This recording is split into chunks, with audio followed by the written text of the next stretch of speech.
বাংলা ভাষায় কথা বললে তাদের বাংলাদেশে পাঠিয়ে দেওয়া হচ্ছে। সোজা মানে বাংলাদেশ। বাংলাদেশ একদম যেয়ে পড়বি তুই। আমি ইন্ডিয়ার বাসিন্দি, কেন আমি যাব বাংলাদেশ?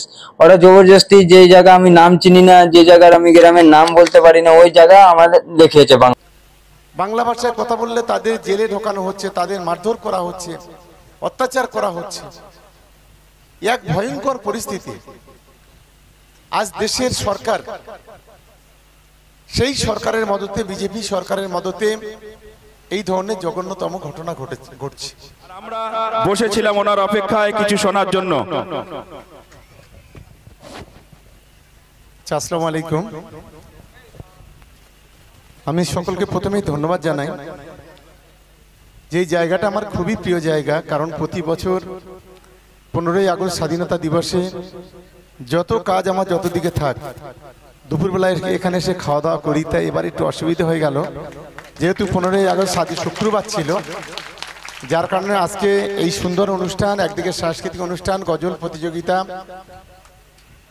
এই অনুষ্ঠানের আজকের প্রিয় সঞ্চালক আমার ছোট ভাইয়ের মতো বাপি, মঞ্চে উপস্থিত বিশিষ্ট সমাজসেবী আমাদের মমিনুল ভাই আছে, মহসিন ভাই আছে, সাদেক আছে, আকরাম আছে, আমাদের কাশেম ভাই আছে, আমাদের রমজান ভাই আছেন, আমাদের সাদ্দাম আছে, আমাদের সিরাজুল থেকে শুরু করে আমাদের এই গ্রামের সমস্ত বাসিন্দারা আছে, এই ক্লাবের সদস্যরা আছেন, আমার মায়েরা, বোনেরা, দিদিরা সকলেই আছেন, আমাদের স্নেহের ছোট ছোট সন্তান সমতুল্য তারা সকলেই আছেন, এবং বিশেষ করে আজকের এই প্রতিযোগিতায় অংশগ্রহণকারী বিভিন্ন গজল শিল্পীরা এখানে উপস্থিত আছেন। আমি সকলকেই ধন্যবাদ, অভিনন্দন, ভালোবাসা জানিয়ে দুটো একটি কথা বলি, কারণ রাত 11টা, 11:30 বাজে।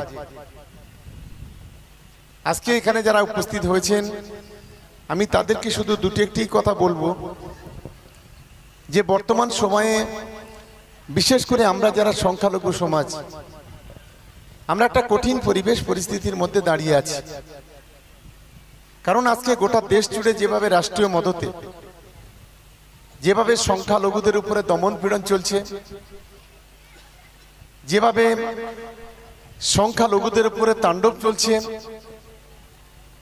স্বাধীনতার পর এই ধরনের ঘটনা ভারতবর্ষের মাটিতে কখনো ঘটেনি। এবং বিশেষ করে আজকের বাঙালি যারা, আমরা যারা বাংলা ভাষায় কথা বলি, তাদের উপরে যে দমন পীড়ন, স্বাধীনতার পর এই ধরনের নোংরামো কখনো ভারতবর্ষের মাটিতে হয়নি। বাংলা ভাষায় কথা বললে তাদেরকে খুন করে মাটিতে পুঁতে দেওয়া হচ্ছে, বাংলা ভাষায় কথা বললে তাদের বাংলাদেশে পাঠিয়ে দেওয়া হচ্ছে, বাংলা ভাষায় কথা বললে তাদের জেলে ঢোকানো হচ্ছে, তাদের মারধর করা হচ্ছে, অত্যাচার করা হচ্ছে। এক ভয়ঙ্কর পরিস্থিতি।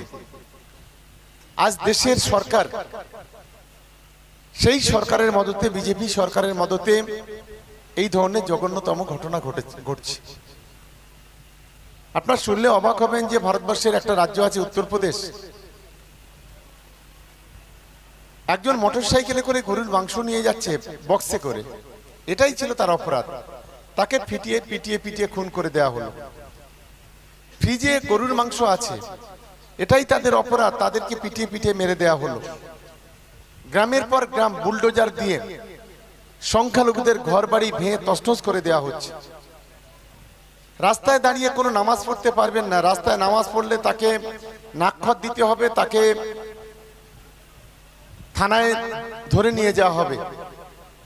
ভয়ঙ্কর একটা পরিস্থিতি, যেটা আজকের আমাদের দেশের স্বাধীনতা, আমাদের দেশের যে সংবিধান, সেই সংবিধানে কখনো উল্লেখ নেই। আজ কিন্তু একটা ভয়ঙ্কর পরিস্থিতি দেশের মাটিতে চলছে। আমাদের রাজ্যে আজকে কেউ কেউ বলছে যে আগামী ইলেকশনের পরে সংখ্যালঘু এমএলএদের রাস্তায় ছুঁড়ে ফেলে দেওয়া হবে। মুসলমানদের উপরে এত রাগ কেন? আসলে আজকে সারা রাজ্যের আমাদের সংখ্যালঘু মুসলিম ভাই বোনেরা যেভাবে আজকে ধর্মনিরপেক্ষ শক্তি, যার নেত্রী হচ্ছে মমতা বন্দ্যোপাধ্যায়, যার নেতা হচ্ছে অভিষেক বন্দ্যোপাধ্যায়, রাজ্যের মাননীয় মুখ্যমন্ত্রীর পাশে যেভাবে সংখ্যালঘুরা আজকে দাঁড়িয়ে আছে, বাংলাকে রক্ষা করার জন্য, বাংলার শান্তি সম্প্রীতিকে রক্ষা করার জন্য বাংলার সংখ্যালঘুরা যেভাবে আজকে সরকারের পাশে দাঁড়িয়েছে, এটা সহ্য করতে পারছে না আমাদের রাজ্যের বিজেপিরা, আমাদের দেশের বিজেপিরা। তাই তো আজকের বিভিন্ন ধরনের চক্রান্ত হচ্ছে।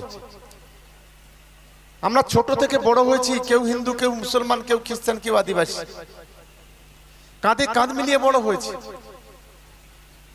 আমাদের প্রত্যেকের পরব হয়, ধর্ম অনুষ্ঠান হয়। আমাদের যেমন ঈদ আছে, মিলাদ আছে, জলসা আছে, রমজান আছে। হিন্দু ভাইদের যেমন বিভিন্ন পূজা পার্বণ আছে, দুর্গা পূজা, কালী পূজা, লক্ষ্মী পূজা আছে। খ্রিস্টান ভাইদের 25শে ডিসেম্বর বড়দিন আছে। আদিবাসী ভাই বোনেদের বিভিন্ন বাসন্তী মেলা, টুসু মেলা, বিভিন্ন ধরনের পার্বণ আছে। আমরা একে অপরের সঙ্গে কাঁধে কাঁধ মিলিয়ে, হাতে হাত ধরে আমরা এই পরবগুলো, উৎসবগুলো পালন করি। আজকের এখানে গজল প্রতিযোগিতা হচ্ছে, বাপি সঞ্চালনা করছেন, যে একজন হিন্দুর ছেলে। এটাই হচ্ছে আমাদের সম্প্রীতি। আজকে সেই সম্প্রীতিটাকে ধ্বংস করার জন্য এক ভয়ঙ্কর নোংরা খেলা আমাদের গোটা বাংলা জুড়ে, গোটা দেশ জুড়ে চলছে। আমাদের সকলকে সজাগ হতে হবে, সতর্ক হতে হবে। আজকের লক্ষ্য একটাই, সংখ্যালঘুদের ভারতবর্ষ থেকে তাড়িয়ে দাও, তাদের বাংলাদেশে কিংবা পাকিস্তানে পাঠিয়ে দাও, তাদের উপর দমন পীড়ন শুরু করো। এক ভয়ঙ্কর পরিস্থিতি। আপনারা জানেন, কাশ্মীরে একটা ঘটনা ঘটেছিল, যে সন্ত্রাসবাদীরা দেখে দেখে হিন্দু ভাই বোনেদের খুন করেছিল। আর সেই হিন্দু ভাইদের বাঁচানোর জন্য একজন মুসলিম ঘোড়া চালক সেই হিন্দু ভাই বোনেদের রক্ষা করার জন্য ছুটে এসেছিল, প্রতিবাদ করেছিল। সন্ত্রাসবাদীদের গুলিতে ঝাঁঝরা হয়ে গিয়েছিল। তারপরের দিন আমাদের এই বাংলার একজন কৃতি সন্তান ঝন্টু আলী শেখ, এই সন্ত্রাসবাদী সে জঙ্গলে খুঁজতে গিয়ে তাকেও গুলিতে, সন্ত্রাসবাদীদের গুলিতে তাদের মৃত্যুবরণ করতে হয়েছিল। আমরা বলি সন্ত্রাসবাদীদের কোনো জাত হয় না, এরা সন্ত্রাসবাদী, খুনি। এদের বিরুদ্ধে দৃষ্টান্তমূলক শাস্তির ব্যবস্থা করতে হবে। আজ যখন আমরা লক্ষ্য করি সারা বাংলায়, আজকে সারা দেশে আমাদের হিন্দু মুসলমান, আমরা যখন এই ধরনের কথা বলছি, তখন একটা অংশের মানুষ আজকে দেখে দেখে, বেছে বেছে আজ সংখ্যালঘুদের টার্গেট করছে। আবার একটা অংশের দালাল আছে, যে দালাল আজকের বিজেপির কাছে বিক্রি হয়ে যাচ্ছে। বিজেপির কাছে বিক্রি হয়ে গিয়ে বিজেপির হাতটাকে শক্তিশালী করতে চাইছে, মুসলমান সমাজটাকে আজ বিপদে পরিচালিত করতে চাইছে। আজ সংখ্যালঘুদের ভোট কেটে বিজেপির হাতটাকে শক্তিশালী করার জন্য আজকের হাজার হাজার কোটি কোটি টাকা নিচ্ছে। এটা আপনারা সকলেই দেখছেন। আমি তাই আমাদের যুব সমাজের ছেলেরা আছে, ছাত্র সমাজের ছেলেরা আছে, তরুণ সমাজের ছেলেরা আছে, শিক্ষিত বুদ্ধিজীবী, শিক্ষা অনুরাগী মানুষ আছেন, আমি তাদের কাছে অনুরোধ করতে চাই, এই বিষয়গুলো মানুষের কাছে আমাদের তুলে ধরতে হবে। ধর্মের যারা কালোবাজারি, মানুষ থেকে বিচ্ছিন্ন করতে হবে। আজকে যারা গোটা বাংলাকে রক্তাক্ত করতে চায়, গোটা দেশকে রক্তাক্ত করতে চায়, আজকে যারা মসজিদে শিবলিঙ্গ খুঁজে মসজিদগুলো ধ্বংস করতে চায়, তাদের বিরুদ্ধে আগামী দিনে যুব সমাজকে এবং সাধারণ মানুষকে সংগঠিত হতে হবে। আমি মনে করি যে আজকে যে জায়গা দাঁড়িয়ে আমি কথা বলছি, এই জায়গাটা আমাদের অত্যন্ত পবিত্র জায়গা, সংগঠিত জায়গা। যে ক্যানিং পূর্ব বিধানসভা, আমি গর্বিত যে এই মাটিতে জন্মগ্রহণ করতে পেরে আমি একজন নাগরিক হিসেবে আমি নিজেকে গর্ববোধ করছি যে এই মাটি, এই সোনার মাটিতে জন্মগ্রহণ করে এখানে যে ভ্রাতৃত্ব, যে বন্ধুত্ব, একতা, যে সম্প্রীতি আছে, সারা বাংলাতে কোথাও আছে বলে আমি অন্তত মনে করি না। এটা ধর্ম নিরপেক্ষতার একটা পীঠস্থান বলি। আমাদের যারা গুরুজনেরা যারা আছে, যারা একটা সময় মাথার ঘাম পায়ে ফেলে এই এলাকায় একটা ধর্ম নিরপেক্ষতার পীঠস্থান তৈরি করেছে, তাদেরকে আমি নতমস্তকে সালাম, শ্রদ্ধা, ভালোবাসা, নমস্কার জানাই। যখন কোনো কঠিন পরিস্থিতি হয়েছে,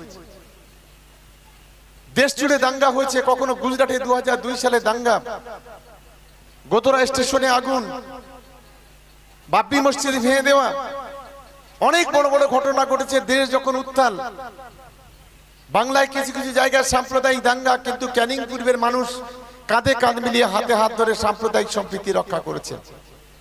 আমি তাই সকলের কাছে অনুরোধ করতে চাই, আমাদের মুখ্যমন্ত্রী হচ্ছে মমতা বন্দ্যোপাধ্যায়, ধর্ম নিরপেক্ষতার একজন প্রতীক। আমাদের সাংসদ অভিষেক বন্দ্যোপাধ্যায়, যিনি ধর্ম নিরপেক্ষতার একজন প্রতীক, তাদের পাশে আমাদের দাঁড়াতে হবে, তাদেরকে রক্ষা করতে হবে। তা না হলে আগামী দিনে বাংলা ধ্বংস হয়ে যাবে। মায়ের মাথার সিঁদুর হাতের চুড়ি ভাঙবে, কেউ সন্তানহারা হবে, কেউ পিতৃহারা হবে, কেউ মাতৃহারা হবে। ভয়ঙ্কর পরিস্থিতি, ভয়ঙ্কর খেলা খেলতে চাইছে আজ আমাদের দেশের বিজেপি, রাজ্যের বিজেপিরা। আমি তাই সংখ্যালঘু বলি, সংখ্যাগুরু বলি, হিন্দু বলি, আদিবাসী বলি, মুসলিম বলি, এই ধর্মের সমস্ত ধর্মের মানুষের কাছে আবেদন, এইভাবে মানুষকে আগামী দিনে সংগঠিত করে আমাদের প্রতিটি পদক্ষেপে আমাদের এগিয়ে যেতে হবে।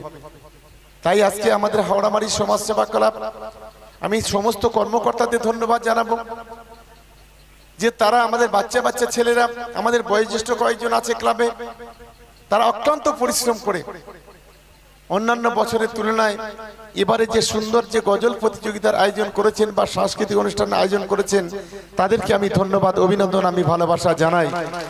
তাই বলবো সকলেই ভালো থাকবেন, সকলেই সুস্থ থাকবেন, এবং যারা যে সমস্ত গজল শিল্পীরা এসছে তাদেরকেও আমি ধন্যবাদ জানাই যে তারা বিভিন্ন জায়গা থেকে এসছেন, এখানে সন্ধ্যা থেকে গজল পরিবেশন করছেন। তাই তাদেরকেও আমি আমার অন্তরের অন্তঃস্থল থেকে ধন্যবাদ, অভিনন্দন, ভালোবাসা জানিয়ে, সালাম জানিয়ে আমার বক্তব্য আমি শেষ করছি। আসসালামু আলাইকুম। ধন্যবাদ।